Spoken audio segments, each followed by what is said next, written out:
I've come up with a new recipe. Disclaimer, this video contains spoilers and opinions, but it's also got delicious cakes, so priorities. Surely by now you've noticed that YouTube is awash with videos and Let's Plays featuring Final Fantasy XV, a game not only famous for its 3-decade-long legacy, but also for its 10 years in development hell. While not as polarizing as its predecessor Final Fantasy XIII and its previous name Final Fantasy Versus 13, it's still causing quite a few online sparring matches. For me, I'm a longtime fan of Final Fantasy, so anything they could have come up with I would have played, but it's honestly been such a long time since I played a game that isn't about sadness and murder. Sure, there are plot holes, technical glitches, clumsy DLC plugs, and really weird product placement. The game is fun, and I care about the characters, which, on a basis level, is really all I want from a game.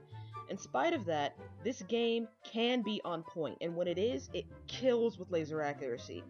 And it kills your feelings too, because Iggy didn't deserve that, man! Now, you might be wondering, Hardy, why aren't you making any of Ignis's recipes? Let's be honest here. Every gaming and or nerd cooking channel has made some of Ignis's recipes. And not only that, but some of them are freaking expensive. I mean, not everyone can catch prize fish. Some of us plebes have to buy them. Noctis and Luna might never have had a chance to get married, but I like this game so much that I decided to ignore the decidedly tragic ending and pretend like these two actually got a chance at a happy ending, and depending on how I feel, I might also pretend that Lunafreya got enough screen time, too. While this is no doubt not as extravagant as a royal wedding cake would be in a place like Altissia, I hope to do Luna and Noctis some justice. I had a very limited color palette to work with for these two. Black, white, and blue, with maybe a little bit of silver thrown in. I started by making 2 batches of my darkest cake, which would be my midnight cake, made with red wine and dark chocolate. This gave me 2 of each size cake, so that's 6 inches, 8 inches, and 10 inches. 6 cakes in total. Check the links below for the recipe. After those layers are baked and cooled, I level and tort them. Torting a cake is basically cutting your cake in half in the layers, not just to add height, but so you can stuff more deliciousness in between. The deliciousness in this case being almost 15 pounds of vanilla American buttercream.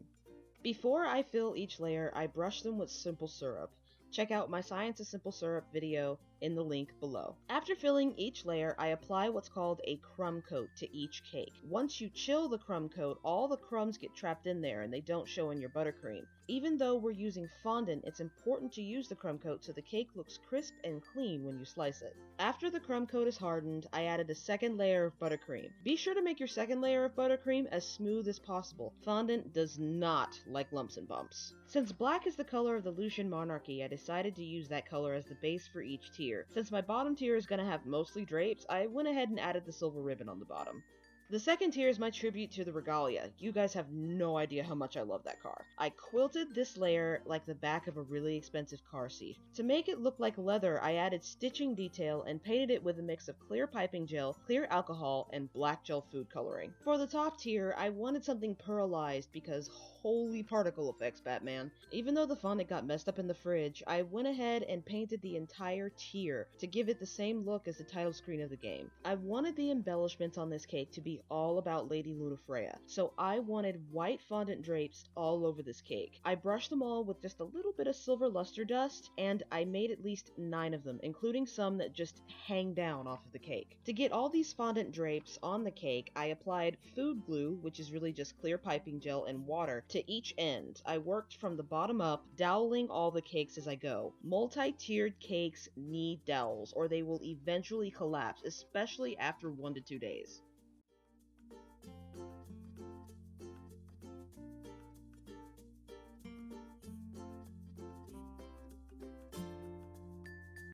With the cake doweled and assembled, there's one thing I need before adding the flowers. These are flower vials. Flower vials are usually used for fresh flowers because fresh flowers aren't always food safe. Mine are false and food safe, but I use them for easy removal just in case I mess up. I chose blue roses to represent Luna's sil blossoms. Since the flowers are fictional, I had to pick something similar. The flowers were a bit bigger on the cake than I thought, so it took some doing, but after some adjustments, I got everything looking the way I wanted.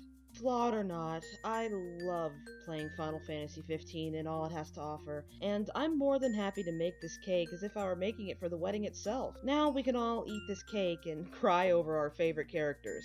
I might do some of Ignis's recipes when more DLC comes out, who knows. I do plan to release a video every Thursday if time permits, and maybe a few extras along the way. Hell, I might even do a couple of Let's Plays here and there. As always, you can catch me on Tumblr, Instagram, Twitter, and Facebook, in that order. I could also use your help in telling me which popular ships you'd like to see next. So far we have Titus and Yuna, Inuyasha and Kagome, and Tiana and Naveen. So, like, comment, and subscribe, and spread the love. Until next time, guys, stay weird and happy eating.